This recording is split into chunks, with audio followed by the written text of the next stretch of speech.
The chamber was massive, built to make visitors feel small. Wu stood in the center of the circular room, 7 enormous thrones rising above him like mountains. Each throne held a representative from the oldest civilizations in the galaxy. They looked down at him with expressions that ranged from boredom to barely concealed disgust. Wu kept his face calm. He had practiced this moment for months. As humanity's ambassador to the Galactic Council, he knew his job was nearly impossible. The 7 civilizations that ruled the galaxy had been in power for thousands of years. They saw humans as children who had stumbled into adult conversations. Ambassador Wu of Earth, the voice boomed from the central throne. Counselor of the Empire spoke with the tone of someone addressing an insect. Your people have violated the buffer zones. These boundaries have kept peace in the galaxy for 3,000 years. Honored Counselor, Wu began, choosing his words carefully. The human colonies in the Outer Rim were established on unclaimed worlds. Our surveys showed no markers, no warnings, no. Ignorance is not innocence, another counselor interrupted. Her skin was translucent blue, and her eyes glowed with inner light. The buffer zones are known to all civilized species. That humans did not know only proves you are not ready to walk among the stars. Wu felt anger flash through him but pushed it down. Getting angry would achieve nothing. We are willing to negotiate. Perhaps we can establish new boundaries that. There will be no negotiation. His voice cut through the chamber like a blade. The Council has made its decision. Humanity will withdraw from all disputed territories within 72 hours. If you refuse, we will remove you by force. The words hung in the air. 72 hours. 3 days to evacuate 17 colonies, each home to thousands of people. It was impossible, and everyone in the room knew it. This is unreasonable, Wu said, and for the first time he let his real feelings show. You're asking us to abandon our people. Give us time to. 72 hours, repeated. The message is being transmitted to all human colonies as we speak. We suggest you begin preparations immediately. The other counselors nodded in agreement. The decision was final. Wu looked up at each of them, searching for any sign of compassion or doubt. He found none. These beings had ruled the galaxy for so long that they had forgotten what it meant to be challenged. Then I hope you know what you're doing, Wu said quietly. Laughed, a harsh sound that echoed off the walls. Is that a threat, little human? Do you think your species can stand against the combined might of the Council? We have fleets that number in the thousands. We have weapons that can crack planets. What do you have? Wu didn't answer. He simply bowed as protocol demanded and turned to leave the chamber. Behind him, he could hear the counselors talking among themselves, their voices filled with amusement. They thought this was already over. On the human diplomatic vessel, New Seoul, Captain One watched the live broadcast of the ultimatum. The ship's bridge was quiet, every crew member focused on their screens. The message from the Council was being transmitted on every frequency, in every language. It was meant to be seen by everyone in human space. 72 hours, her second-in-command muttered. They can't be serious. They're serious, one said. She had been a captain for 15 years, had seen plenty of conflicts between species. This was different. This was the Council flexing its power, reminding humanity of its place in the galactic order. Captain, I'm trying to reach the colonial authority on Earth, De called out from the communication station. But I'm only getting automated responses. One frowned. What kind of responses? Standard acknowledgement messages. Nothing specific. It's like, De paused, checking her console again. It's like no one's actually reading our transmissions. They're just being logged automatically. That was strange. One had expected immediate panic from Earth's government. Emergency sessions, evacuation orders, military mobilizations. Instead, there was just silence. Try the other colonies, one ordered. See if they're getting any instructions. De worked quickly, her fingers flying over her console. After several minutes, she looked up with confusion clear on her face. "Captain, I'm getting the same thing everywhere. Automated responses only. No emergency broadcasts, no evacuation orders. Nothing." One felt a chill run down her spine. This didn't make sense. Either humanity's government had completely collapsed in the last hour, or something else was happening. Something she didn't understand.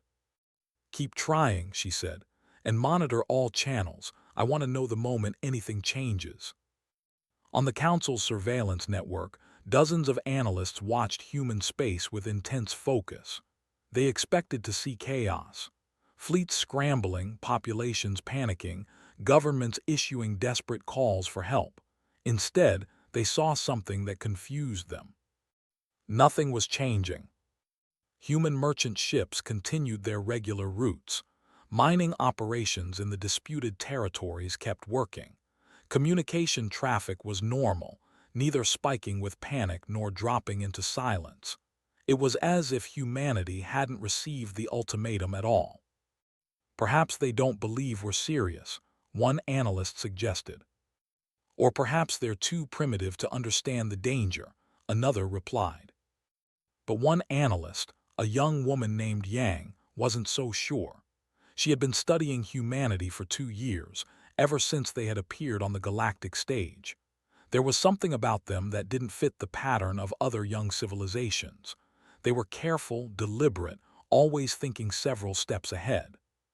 She pulled up data from the past month, looking for any unusual patterns. At first, everything seemed normal. Then she noticed something. Human merchant vessels had slightly altered their routes. Not dramatically, just small adjustments. Deep space monitoring stations had gone offline for maintenance, one after another, in a pattern that seemed random but wasn't quite. Yang brought up military supply records. 3 weeks ago, human colonies had requisitioned unusual amounts of certain materials. The requests had been approved without question because they seemed routine, but looking at them all together, they painted a different picture. "Senior analyst," Yang called to her supervisor, "I think we should look at this." Her supervisor glanced at the data and shrugged. "Coincidence. Young species make inefficient decisions all the time. Don't read too much into it." Yang wanted to argue, but she was too junior to push back. Still, she couldn't shake the feeling that something was wrong. Humanity should be panicking. They should be scrambling. Their silence didn't feel like fear or confusion. It felt like patience. Back in the council chamber, watched his personal screen with satisfaction. Reports were coming in from across the galaxy. Every human colony had received the ultimatum. Now it was just a matter of waiting for their inevitable surrender. "They will beg us for more time," he said to the counselor next to him. "They always do, and we will be generous. We'll give them another day, perhaps two. They'll see our mercy and remember their place." The other counselor nodded. "The young ones always need to learn this lesson.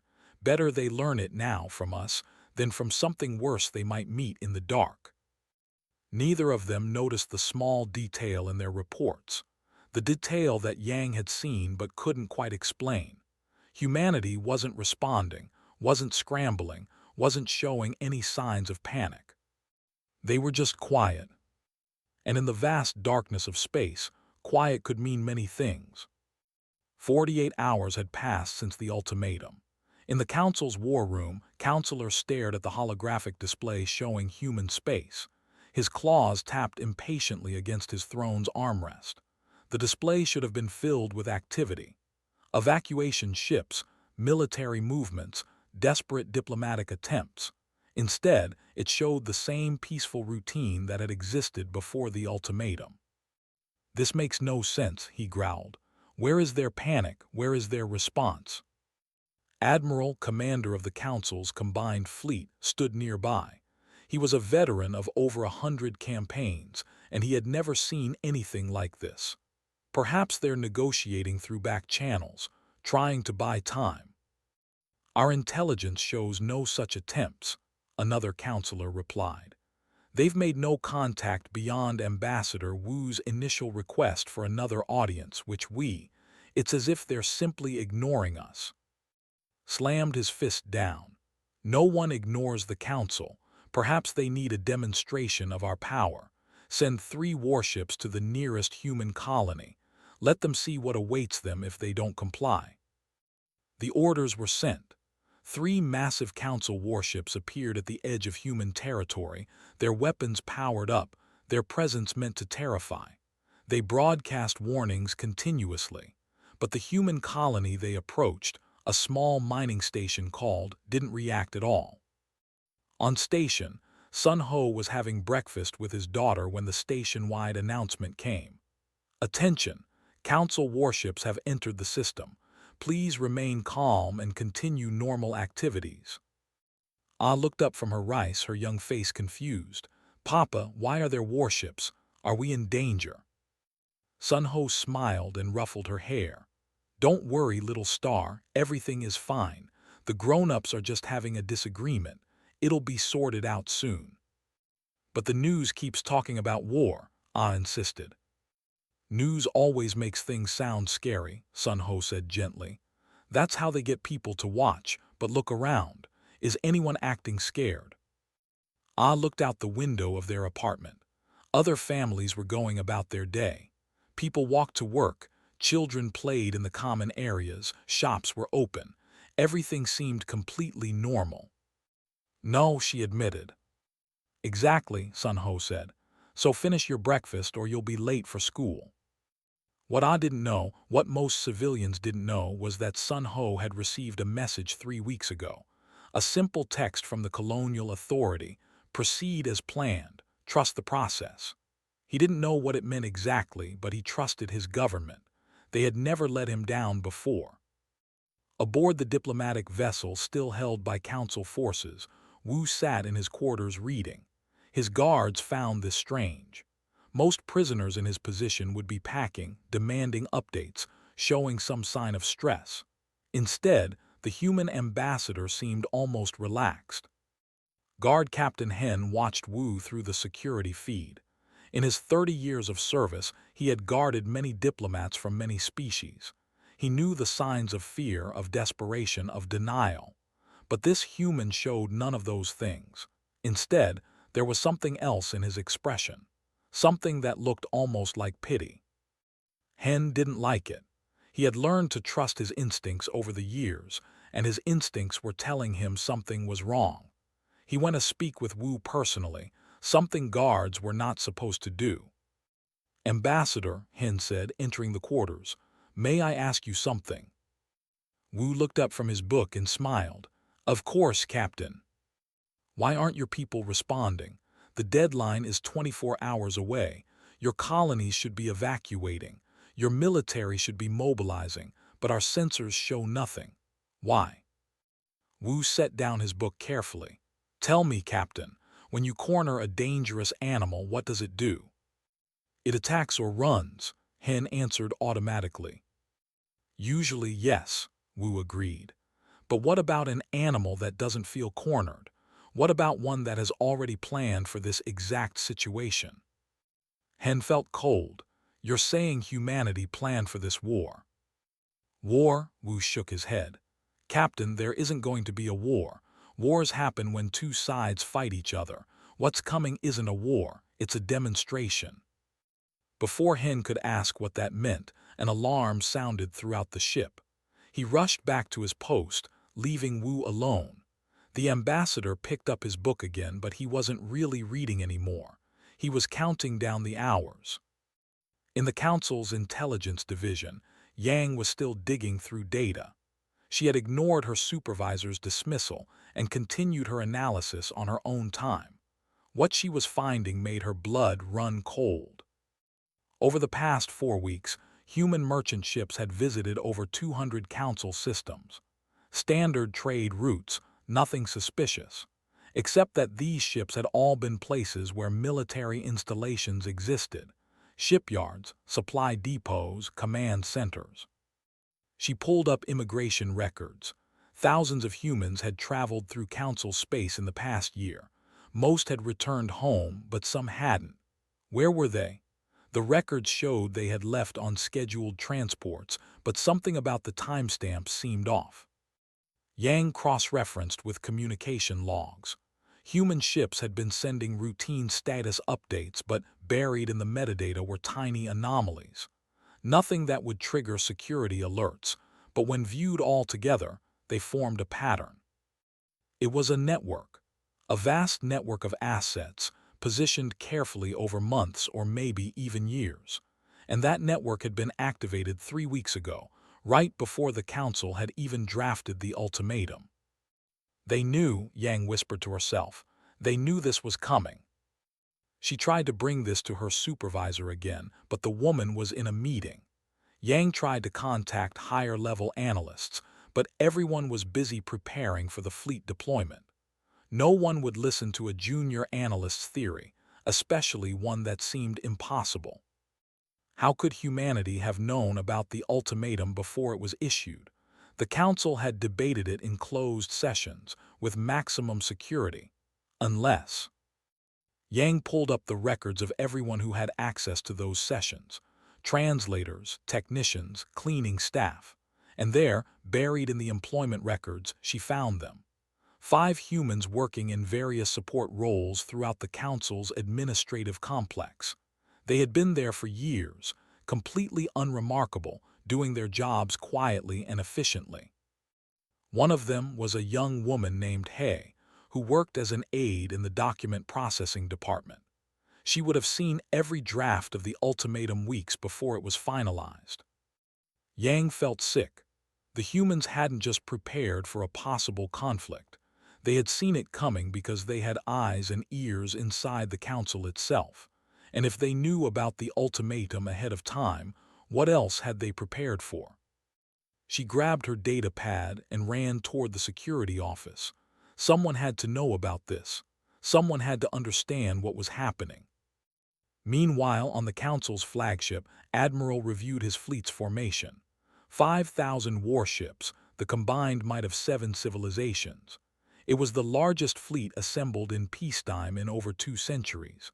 The formation was perfect, tactics flawless, supply lines secure. But something nagged at him. His sensors showed human military vessels, certainly, about 800 ships, mostly light cruisers and escorts. His intelligence reports matched what his sensors told him. And yet, "Admiral," his sensor officer called out, "we're detecting unusual movement in human civilian space." "What kind of movement?" "Civilian vessels, sir. Thousands of them. They're all moving simultaneously toward designated coordinates. It's incredibly organized, like they're following some kind of evacuation protocol." Felt his stomach tighten. When did this movement start? The sensor officer checked his logs. "Approximately 1 hour ago, sir. But the precision suggests they've been planning these routes for much longer." "So they are evacuating," said, feeling some relief. At least humanity was taking the threat seriously now. "Not exactly, sir," the officer replied, confusion in his voice. "They're not leaving the colonies. They're just repositioning. Civilian ships are gathering at specific points, but the colonies themselves are still fully operational." That didn't make sense. Why gather civilian ships if not to evacuate, unless they were gathering them to protect them? But protect them from what? The Council fleet was still hours away from human territory. Looked at the chronometer. 24 hours until the deadline. He had thought this would be a simple operation. A show of force, humanity's surrender, maybe some token resistance that would be quickly crushed, but nothing about this felt simple anymore. In her apartment on station, Ah was getting ready for bed. Sun Ho tucked her in, kissing her forehead. "Papa," she asked sleepily, "are those warships still out there?" "Yes," Sun Ho admitted, "but they're very far away." "Are they going to hurt us?" Sun Ho was quiet for a moment, then he smiled. "No, little star. They're not going to hurt anyone. Tomorrow you'll wake up and everything will be different, better. But tonight you just sleep." "Promise." "I promise."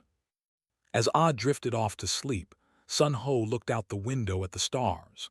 Somewhere out there, 3 Council warships were waiting, trying to intimidate a colony that refused to be intimidated. And somewhere else in the darkness between stars, humanity's real response was already in motion. The Council had given humanity 72 hours to respond. They didn't understand that humanity had been responding for 72 days. 6 hours remained until the deadline. In the void of space near the border of human territory, Admiral stood on the bridge of his flagship, watching as 5,000 warships took their final positions. The fleet stretched across the dark like a wall of stars, each ship armed and ready.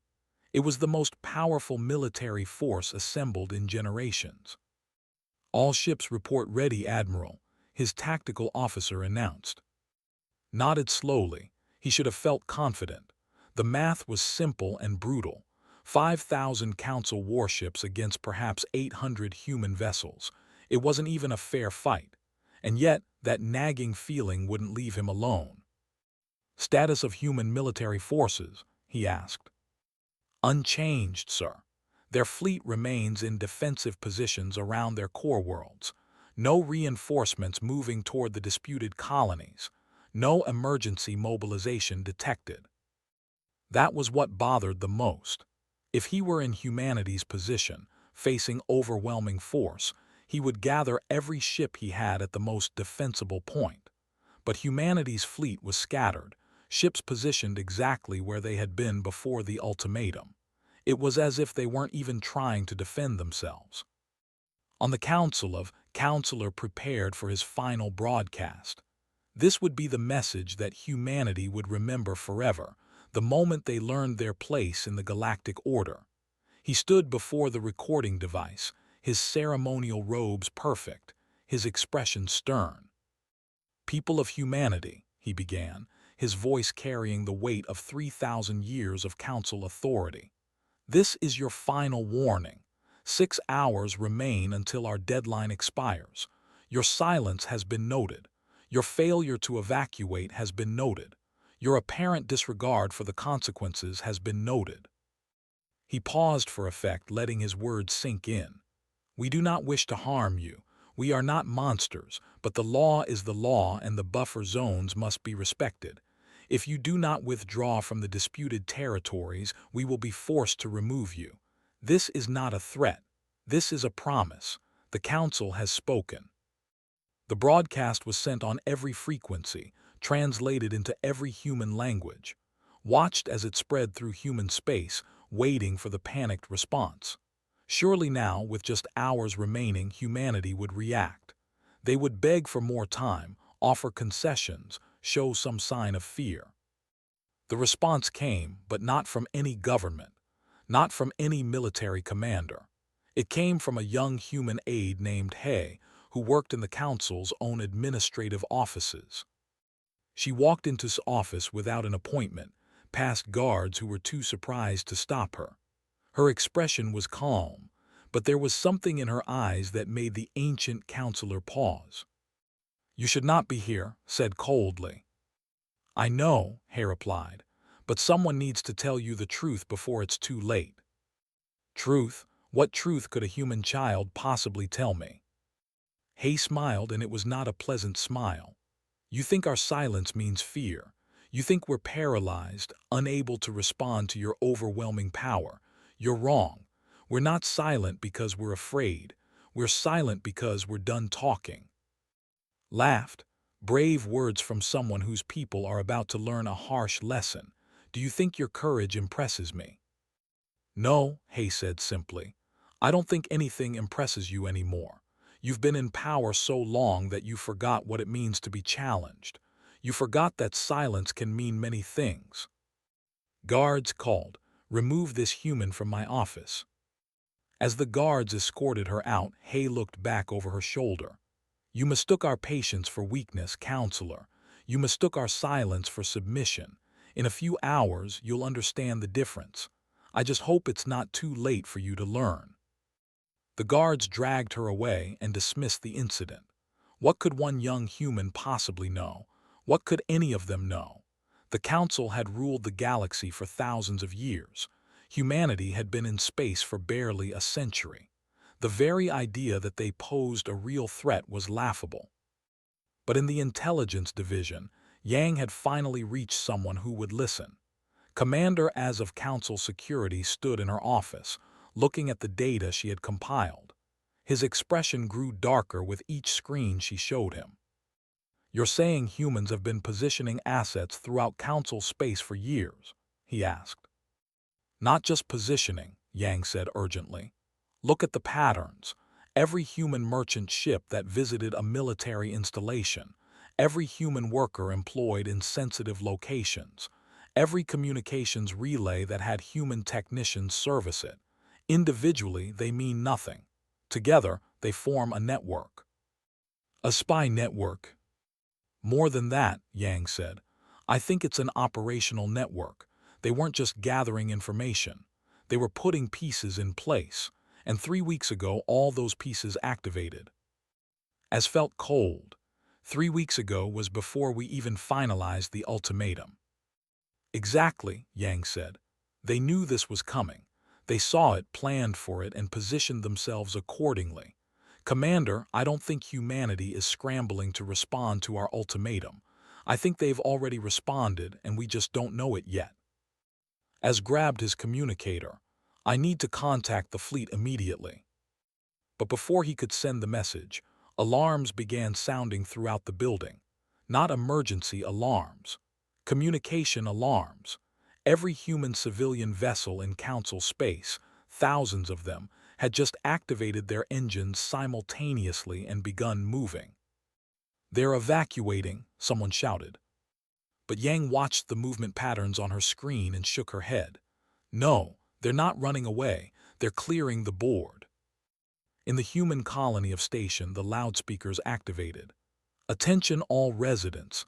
Evacuation Protocol Alpha 7 is now in effect. Please proceed calmly to your designated shuttle bays. You have 4 hours. Repeat, you have 4 hours." Sun Ho had been expecting this. He took Ah's hand and grabbed the bag he had packed 3 weeks ago. Around him, other families were doing the same. There was no panic, no confusion. Everyone had received their instructions weeks earlier. Everyone knew their role. "Papa, where are we going?" Ah asked as they walked toward the shuttle bay. "On a little trip," Sun Ho said calmly. "Remember how I told you everything would be fine? Well, we're just being extra careful." The evacuation was smooth and efficient. Within 3 hours, every human civilian had left the 17 disputed colonies. The stations remained operational, lights on, systems running. But no people remained. It was as if they had simply vanished. The 3 Council warships that had been sent to intimidate station watched in confusion as shuttle after shuttle departed. They sent reports back to the fleet, describing what they were seeing. "They're evacuating without resistance," the captain of the lead ship reported. "The colonies are being abandoned." Admiral received the report with mixed feelings. On one hand, this meant humanity was backing down. On the other hand, the precision of the evacuation was unsettling. Every movement was planned, timed, executed perfectly. This wasn't panic. This was protocol. "Sir, we're detecting something strange," his sensor officer said suddenly. "What is it?" "The human merchant ships that were clearing out of Council space. They're not heading toward human territory. They're heading toward our territory, deep into Council space." That made no sense. Why would civilian ships flee toward their enemy's territory instead of away from it? "Are they surrendering?" someone suggested. "No surrender signals," the sensor officer replied. "They're just moving. Hundreds of them, all heading in different directions, but all moving deeper into Council space." Admiral felt ice in his veins. Something was very wrong. "Get me tactical analysis on those ships. I want to know what they're doing." But the analysis would come too late. Because at that moment, 4 hours before the deadline would officially expire, humanity's real response began. It started at the edges of Council territory. A mining colony went dark. No distress call, no warning. One moment it was transmitting normally, the next moment there was just silence. Probably a communication failure, the duty officer reported. But then another installation went dark. Then another. Then 5 more, all within minutes of each other. The pattern spread across council space like wildfire, but moving away from human territory, not toward it.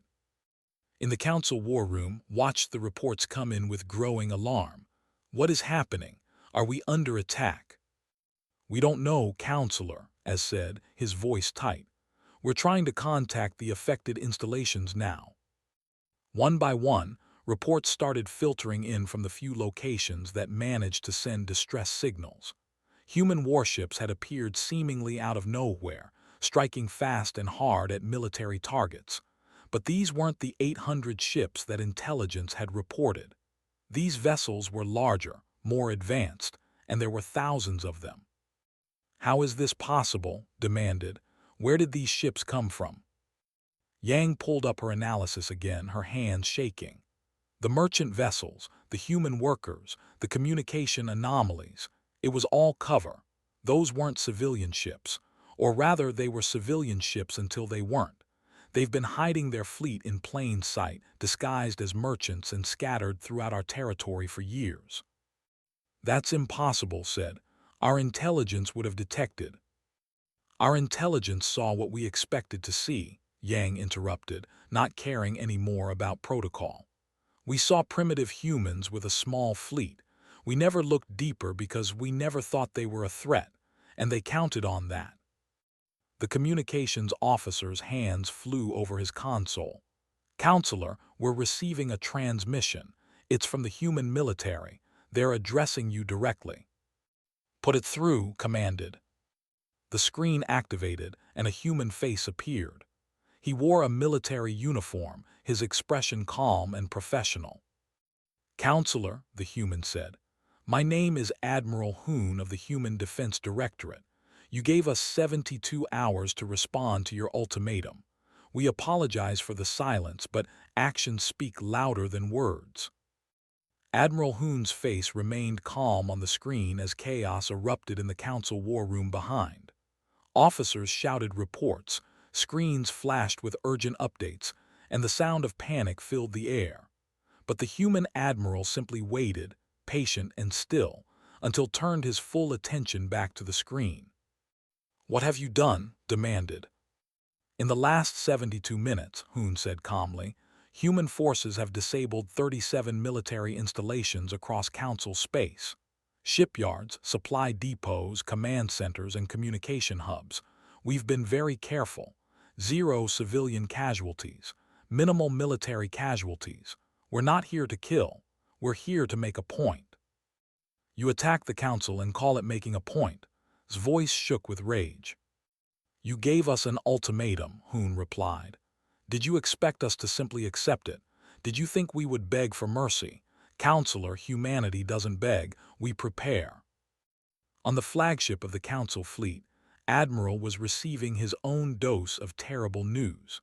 His sensor officer's voice had lost all professional calm and was edging toward panic. Sir, we're detecting massive fleet movements. Human warships are appearing throughout council space.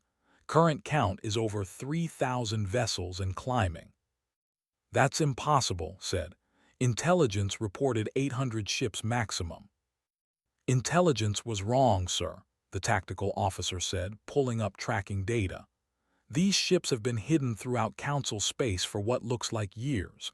They were disguised as civilian vessels, tucked into asteroid fields, hiding in nebulae. They've been waiting.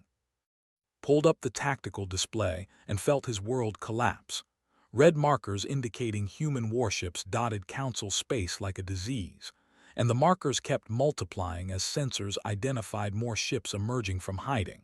Worst of all, the pattern of their positions made terrible sense. Every major council military installation was either disabled or surrounded. Get me a direct line to the human fleet, ordered. It took several minutes to establish the connection. When it finally came through, found himself staring at a young human woman in a captain's uniform. She looked barely old enough to command a ship, but her eyes held the confidence of someone who knew exactly what she was doing. "I am Captain Sung Min of the human vessel's Pride," she said. "To whom am I speaking?" "Admiral, Commander of the Council Fleet." "Captain, what you're doing is an act of war. Stand down immediately, or we will be forced to respond with overwhelming force." Sung Min smiled, and it wasn't a friendly expression. "Admiral, you're surrounded. Check your sensors. Really look at them." What he saw made his blood run cold. The 5,000 ships of his fleet were no longer the dominant force in the region. Human vessels had positioned themselves in a perfect sphere around the Council fleet. They outnumbered his forces 3-1. Somehow, impossibly, the trap had already been sprung before he even knew he was in one. Hal whispered. "We've been preparing for this for 30 years, Sung Min said. Every time you dismissed us as primitive newcomers, every time you refused to take us seriously, we were planning. We built ships in secret. We trained crews in hidden facilities. We positioned our forces throughout your territory while you thought we were just innocent merchants and workers. But our intelligence saw what we wanted them to see," Sung Min interrupted. "We showed you 800 ships because that's what you expected from a young civilization. You never looked deeper because you never thought you needed to. That was your mistake, Admiral. Not underestimating humanity. Underestimating how long we've been planning for this exact scenario." In the Council War Room was receiving similar reports. The scope of humanity's operation was becoming clear, and it was staggering. This wasn't a hastily assembled response to the ultimatum. This was a carefully orchestrated plan that had been in motion for decades. "They knew," said, his voice hollow. "They knew we would eventually make this move." Not specifically, as said, reviewing the intelligence reports. But they knew conflict with the Council was inevitable, so they prepared for it. They planned for it. And when we issued the ultimatum, they simply activated plans that were already in place. Yang stood nearby, her earlier warnings now proving prophetically accurate. The merchant ships, the workers, the communication anomalies, it was all real. They really were merchants and workers until the moment they needed to be something else. That's why we never caught them. They weren't lying. They were just preparing. Another screen activated, showing Ambassador Wu still sitting calmly in his quarters aboard the diplomatic vessel. The guards had stopped watching him like a prisoner and started watching him like a bomb that might explode at any moment. "Ambassador," said, his voice strained, "you knew about this." "I knew humanity wouldn't simply surrender to your ultimatum," Wu replied. "I tried to warn you. I asked for negotiation, for dialogue, for time to find a peaceful solution. You refused. You wanted to demonstrate your power. Well, Counselor, you've gotten your demonstration, just not the one you expected. This is an act of war." "No," Wu said firmly. "This is a response to your threat of war. You surrounded our colonies with fleets. You gave us an impossible deadline. You threatened to remove us by force. We simply showed you what would happen if you tried.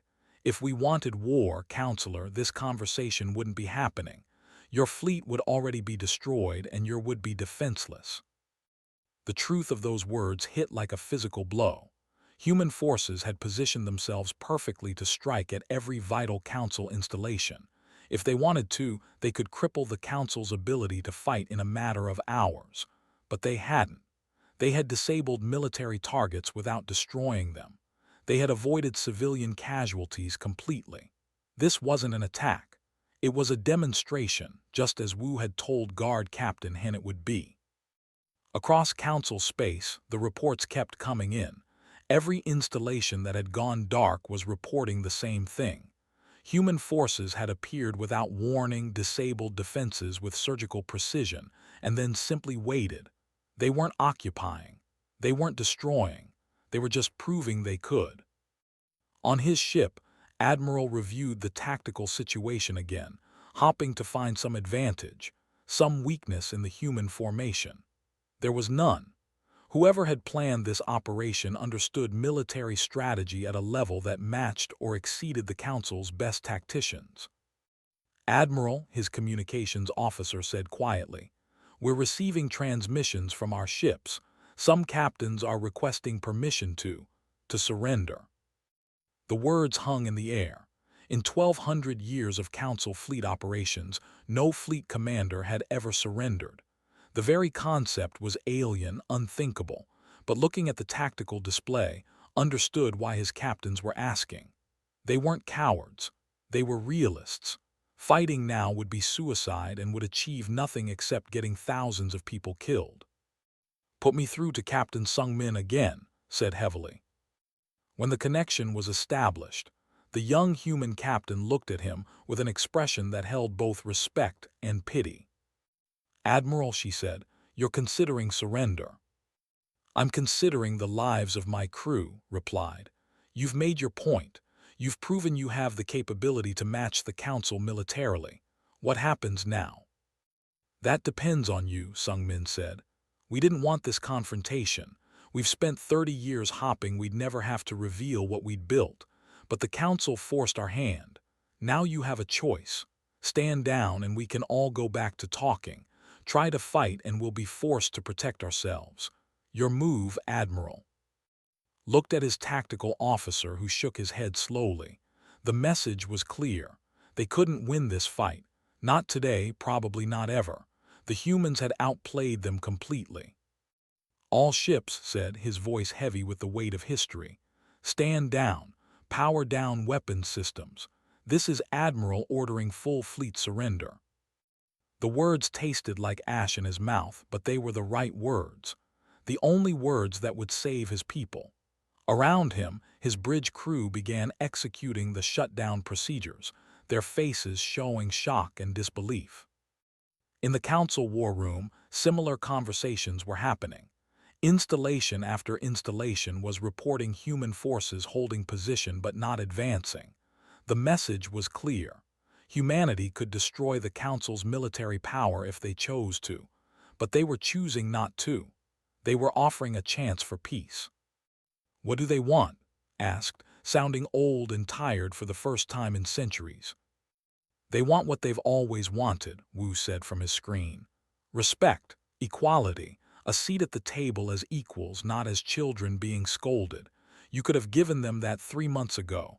You could have avoided all of this. But you chose to test them instead. Now you know what humanity is capable of. Now we can have the real conversation." "We were trying to maintain order," said weakly. "You were trying to maintain power," Wu corrected. "There's a difference.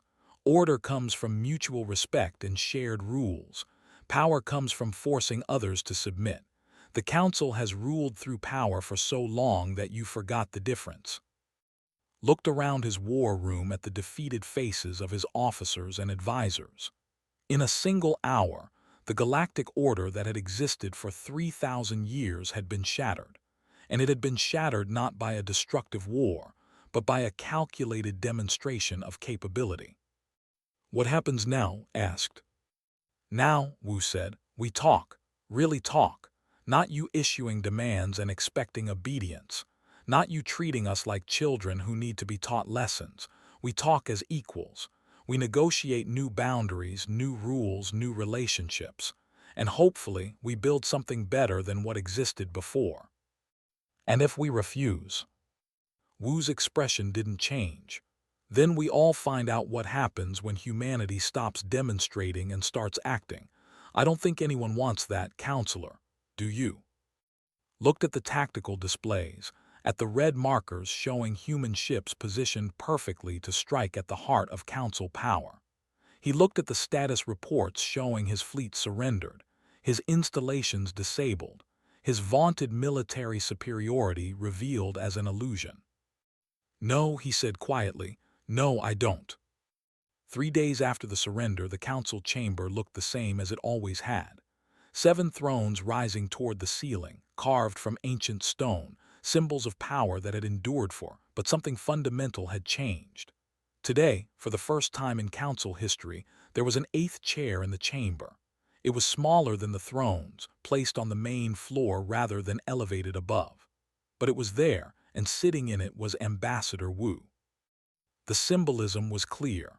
Humanity was not being granted a throne among the ancient powers, not yet, but they were no longer petitioners standing in the center of the room looking up at their judges. They were at the table. They had earned their place through capability, not through permission. Looked down at Wu, and for the first time in his long life, he felt something he had rarely experienced: uncertainty about the future.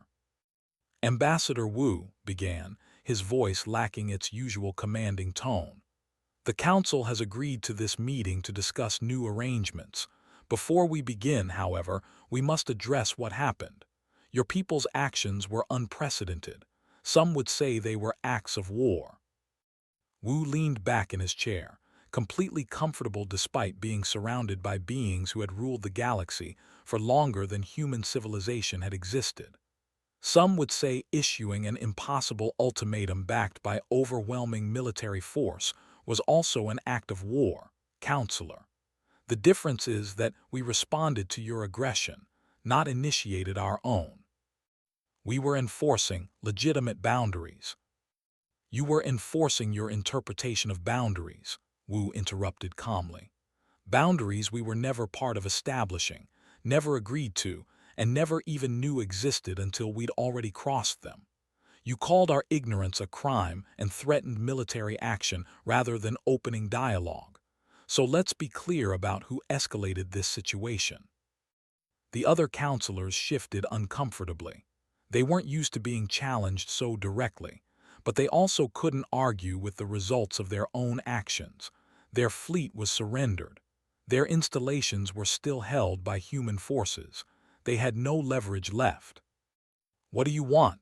another counselor asked, her translucent blue skin flickering with agitation. "You've proven your power. You've humiliated us. What more do you need?" "We don't want humiliation," Wu said firmly. "We want partnership. We want to be part of the conversation about galactic affairs, not subjects of edicts we had no voice in creating. We want the buffer zones renegotiated with human input. We want formal recognition as a sovereign power with equal standing, and we want assurances that the Council will approach future disputes with dialogue before threats."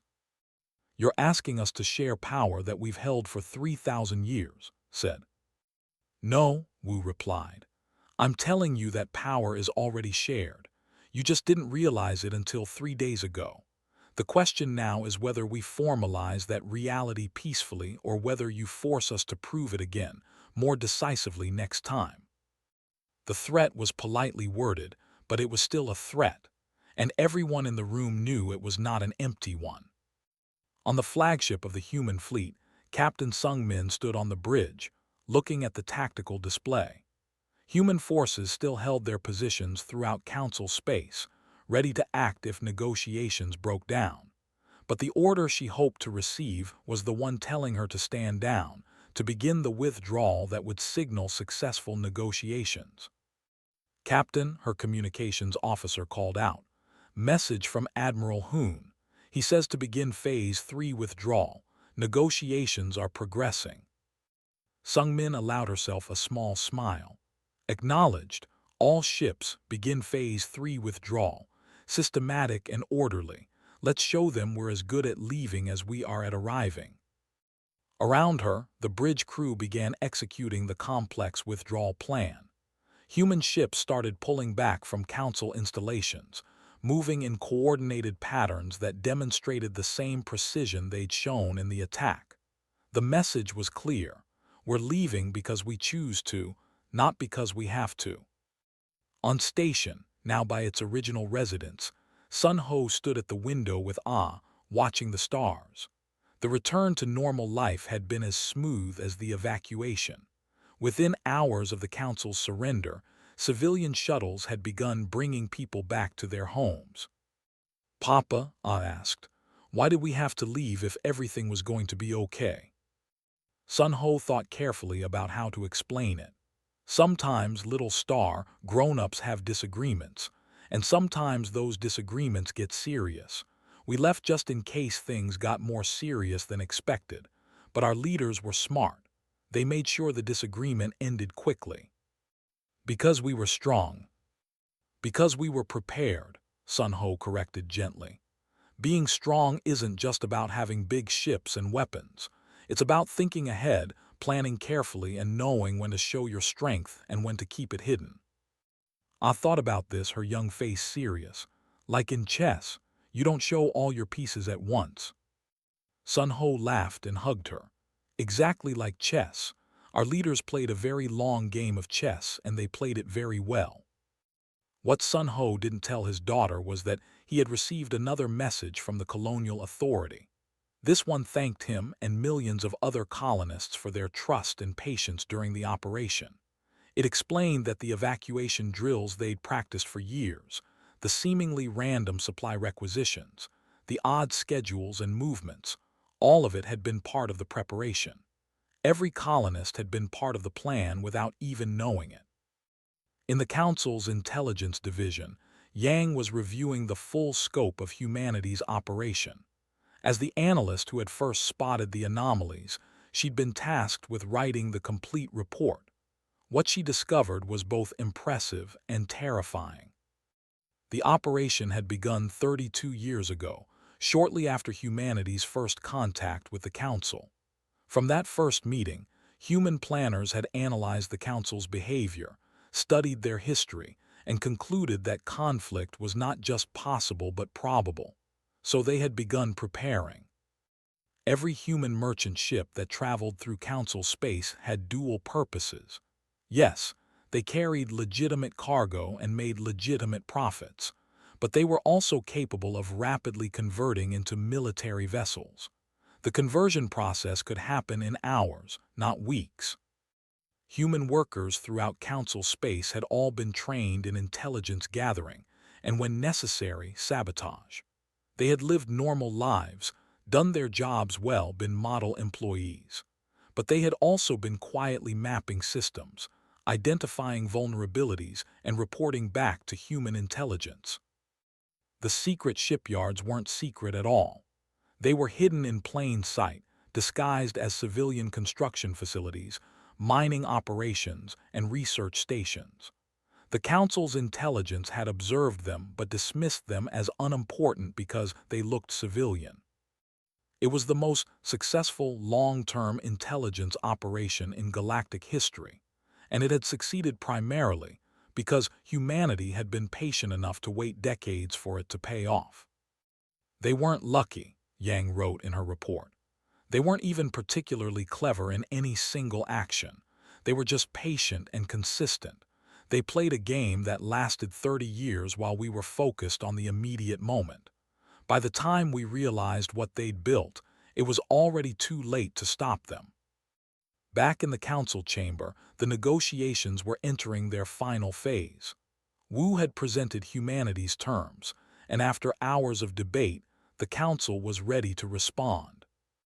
"We agree to renegotiate the buffer zones," announced. "We agree to grant humanity a formal seat on the Council, with full voting rights and equal standing. We agree to establish protocols for resolving future disputes through dialogue before military action." "In exchange?" Wu asked, knowing there had to be more. "In exchange, humanity agrees to share the military technology you've developed. Not all of it, but enough to help us modernize our forces. And you agree to join the Council not just as members but as partners in maintaining galactic security." Wu considered this. It was more than he'd expected, actually. The Council wasn't just accepting humanity's presence. They were actively seeking partnership. The near defeat had taught them something valuable. "We agree," Wu said, "but we have one additional condition. The Council must establish an independent review system for examining its own decisions. No more edicts handed down from on high without input. If you're going to rule the galaxy, you need to listen to the galaxy." Was silent for a long moment. What Wu was asking for would fundamentally change how the Council operated. It would dilute their absolute power, force them to consider other perspectives, make governing more complicated and slower. But looking at the human ambassador, realized that was exactly the point. Humanity wasn't just demanding a seat at the table. They were demanding that the table itself change. And given what humanity had proven they were capable of, refusing wasn't really an option. Agreed, said finally, the council will reform. Wu stood and bowed respectfully, not as a subordinate but as an equal, showing mutual respect. Then, we have an agreement. Humanity looks forward to working with the Council as partners in building a better galactic community. As Wu left the chamber, he passed guard Captain Hen, who had escorted him to so many meetings. The guard looked at him with new understanding. "You knew all along," Hen said quietly. "When I asked why your people weren't responding, you already knew what was coming." "I knew we were prepared," Wu replied.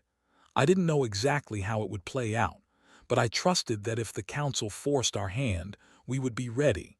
30 years of preparation bought us the option to respond on our terms, not theirs. Was it worth it, 30 years of secrecy and planning?" Wu looked back at the council chamber, where beings who had ruled for were now adjusting to sharing power. "Ask me in 30 more years, but right now, yes, it was worth it. We avoided a war, gained recognition as equals, and changed the galactic order without firing more shots than necessary. I'd call that a successful operation."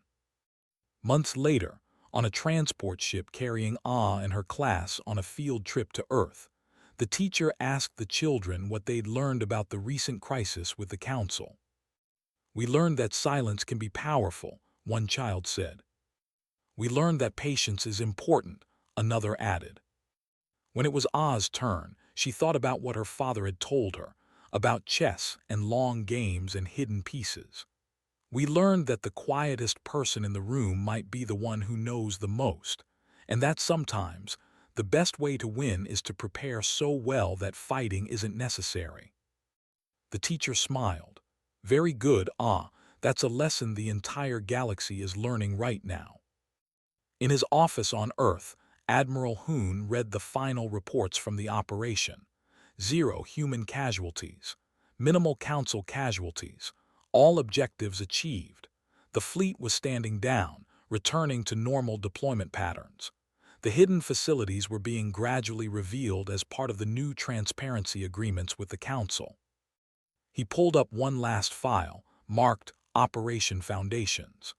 It was the original planning document from 32 years ago, written by a young analyst who had predicted this exact scenario.